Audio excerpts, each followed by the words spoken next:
अस्सलाम वालेकुम guys, welcome to my channel. My name is Iram Shaheen and I am a lady health visitor. Lady health visitor field में मेरा experience 5 to 6 year है। आई come from जंग।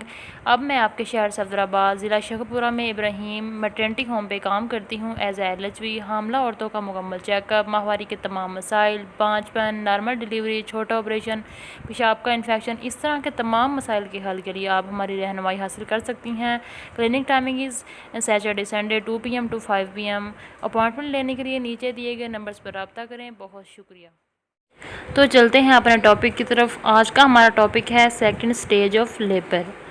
Second stage of labour तब शुरू होती है जब first stage of labour and होती है।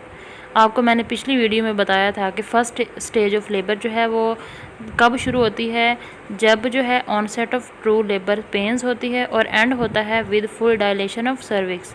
ठीक है, तो जैसे ही फुल डायलेशन ऑफ सर्विक्स होती है तो उसी के साथ जो है सेकंड स्टेज ऑफ लेबर शुरू हो जाती है। तो सेकंड स्टेज ऑफ लेबर जो है वो स्टार्ट होती है फुल डायलेशन ऑफ सर्विक्स पे और एंड हो जाती है with the expulsion of foetus, यानी कि यहाँ पे फीटस जो है वो वजाइनल रूट के ज़रिए कम्प्लीटली जो है वो बाहर आ जाता है। ठीक है, इसके अलावा होल स्टेज में यानी कि सेकंड स्टेज ऑफ लेबर में दो एफ़र्ट्स यूज़ होती हैं यानी कि प्ले होती हैं जिसके ज़रिए जो है बच्चा बाहर आता है। एक एफ़र्ट का नाम है प्रोपल्सिव एफ़र्ट, दूसरी का नाम है एक्सपल्सिव एफ़र्ट।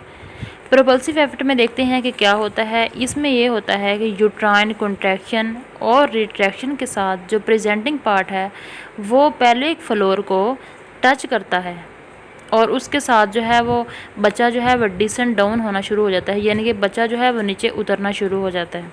तो कॉन्ट्रैक्शन जो है यानी कि दर्द जो है वो उनका जो दौरानिया है यानी कि लगातार आना शुरू हो जाती हैं। हर दर्द जो है वो तकरीबन 2 से 3 मिनट में या 3 से 4 मिनट में एक दर्द आ जाती है और हर दर्द जो है वो तकरीबन आधे मिनट से 1 मिनट के देर तक रहती है। सही है।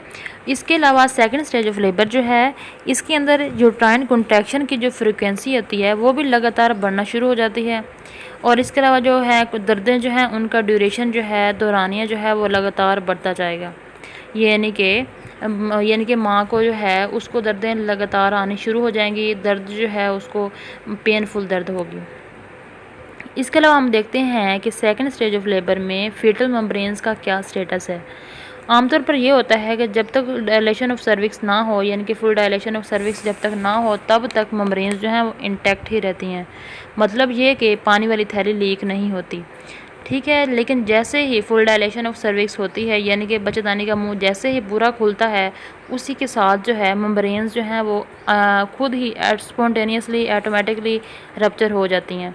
लेकिन कुछ औरतों में ये भी होता है कि फुल डायलेशन ऑफ सर्विक्स पे भी मेम्ब्रेन जो है वो रप्चर नहीं होती यानी पानी वाली थैली जो है लीक नहीं होती, तो उस कंडीशन में हमें फिर आर्टिफिशियल मेम्ब्रेन ऑफ रप्चर करना पड़ती है। मतलब ये कि सेकंड स्टेज ऑफ लेबर में मेम्ब्रेन जो है वो पानी वाली थैली जो है कभी भी रप्चर हो सकती है। इसके अलावा एक और इम्पोर्टेंट बात ये है जो कि आपने गौर से सुननी है, वो ये है कि जब यूट्राइन कॉन्ट्रैक्शन होती हैं तब जो है यूट्राइन कॉन्ट्रैक्शन के साथ जो है फिटल हार्ट रेट यानी कि बच्चे की जो धड़कन है वो कम होना शुरू हो जाती है। लेकिन जैसे ही जो है यूट्राइन कॉन्ट्रैक्शन जो है वो कम होती है यानी कि जो दर्द है वो ख़त्म होती है तो जो है ना बच्चे की धड़कन जो है वो वापस बहाल हो जाती है। इसके बाद इसी परपल्सिव एफ़र्ट के साथ जो एक फिनोमिना लगातार जो सेकंड स्टेज ऑफ लेबर में होता है वो आपको पहले मैंने बताया है कि डिसेंट ऑफ हेड यानी कि जो प्रेजेंटिंग पार्ट है वो डिसेंट डाउन होता है। तो उसको हम कैसे क्लिनिकली जो है असेस कर सकते हैं कि फ़ीटस जो है जो बच्चा है यानी कि कितना के नीचे उतरा है या जो है ना नीचे उतरा भी है या नहीं। तो उसको हम असेस करने के लिए 2 मेथड यूज़ करते हैं, एक है वजाइनल एग्जामिनेशन, दूसरा है एब्डोमिनल एग्जामिनेशन। वजाइनल एग्जामिनेशन में हम 2 फिंगर वजाइनल रूट में इंडेक्स और मिडल फिंगर इंट्रोड्यूस करते हैं और प्रेजेंटिंग पार्ट जो है उसको असेस करते हैं। इसके अलावा जो एब्डोमिनल एग्जामिनेशन है उसको हम पेट के ऊपर से ही असेस कर लेते हैं। ओके, हमने परपल्सिव एफ़र्ट में ये देखा कि लगातार यूट्राइन कॉन्ट्रैक्शन आ रही हैं, मसल फाइबर जो हैं वो रिट्रैक्ट हो रहे हैं। तो इसी यूट्राइन कॉन्ट्रैक्शन और मसल फाइबर के रिट्रैक्ट होने से जो एंटीरियर पोस्टीरियर डायमीटर और जो ट्रांसफ़र डायमीटर है यूट्राइन कैविटी का वो डिक्रीज़ होना शुरू हो जाता है और मदर भी एडिशनली जो है वो बेयरिंग डाउन एफ़र्ट लगाना शुरू कर देती है और मदर में जो है वो एक डिज़ायर पैदा होती है पुश करने की। तो जैसे ही मदर पुश करती है तो बेबी जो है वो फाइनली एक्सपेल आउट हो जाता है, यानी कि बेबी डिलीवर हो जाता है। तो इस एफ़र्ट को हम एक्सपल्सिव एफ़र्ट का नाम देते हैं या बेयरिंग डाउन एफ़र्ट भी कह सकते हैं। तो इस सारे प्रोसेस को प्राइमरी वुमेन में पूरा होने में तकरीबन जो है वो 2 घंटे लग सकते हैं। और इसमें इसकी वजह ये है कि जो यूट्राइन मसल होते हैं प्राइमरी वुमेन का, वो उसकी जो टून होती है वो अच्छी होती है, क्योंकि वो फर्स्ट टाइम प्रेग्नेंट होती है। तो इसको इसलिए ज़्यादा टाइम लग जाता है। और जो मल्टी पैरा या मल्टी ग्रेविडा वुमेन्स हैं उनमें 30 to 40 मिनट्स का ड्यूरेशन होता है। इसके साथ हमारी second stage of labour complete हो जाती है। अगर इसके रिलेटेड आपको कोई क्वेश्चन हो, कोई कन्फ्यूजन हो, तो आप मुझसे कमेंट बॉक्स में पूछ सकती हैं।